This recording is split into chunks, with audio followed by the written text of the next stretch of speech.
The world of business feels like Instagram now. A new trend comes in and all the players start following it blindly. One such popular trend is e-pharmacies. Yes, we can all thank COVID for its popularity. After all, in a world where everything is at our fingertips, from food to your life partner, why should medicines be hidden in brick and mortar stores? But popularity puts you in the spotlight. The world can see every move you make, the good ones and the bad ones. This is exactly what has happened with e-pharmacies. Over 20 e-pharmacies, including big names like Tata 1mg, NetMeds, Flipkart Plus, have received a show cause notice from the Central Drugs Standard Control Organization, or CDSCO. Why? Welcome back to Revolution ReadOn, a daily podcast where we break down one story from the world of business and finance. First, let's give you some context. E-pharmacies are an innovative solution to an age-old problem, the lack of availability of medicines in certain areas. But while innovations move fast, laws take time to catch up in India.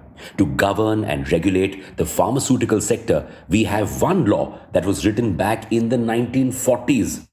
The founders running these e-pharmacies weren't even born then. So obviously, there's no law to govern online selling of drugs.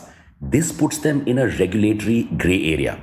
The government did introduce some rules after many fake online pharmacies cropped up in the early days.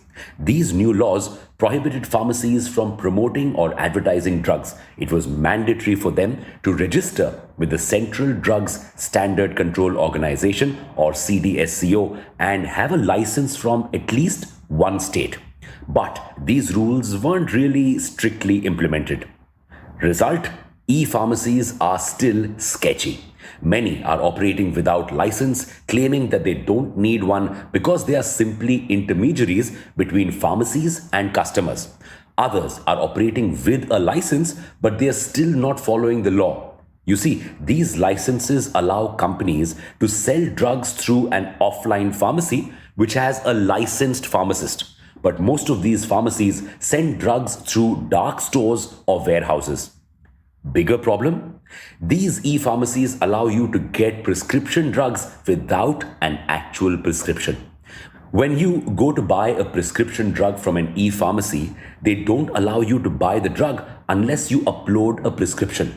But here's the catch: you don't need to upload a prescription actually written by a doctor. You can upload literally any piece of paper.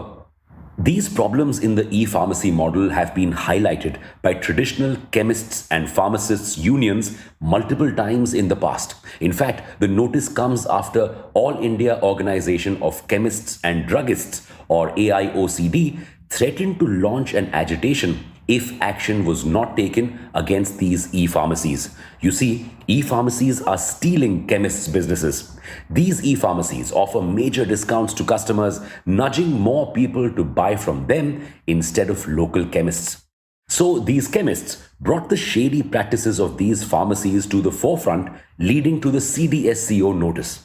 Now it is unclear which e-pharmacies have responded to the CDSCO and if their responses were acceptable. Guess we'll find out when the CDSCO takes the next step. But this whole fiasco has raised some scary concerns. Major concern with e-pharmacies is the unregulated and unchecked selling of prescription drugs.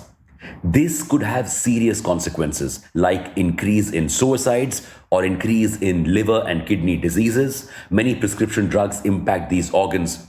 Increase in opioid or drug addiction. Many people can get addicted to prescription painkillers, or increase in antimicrobial resistance. What's that?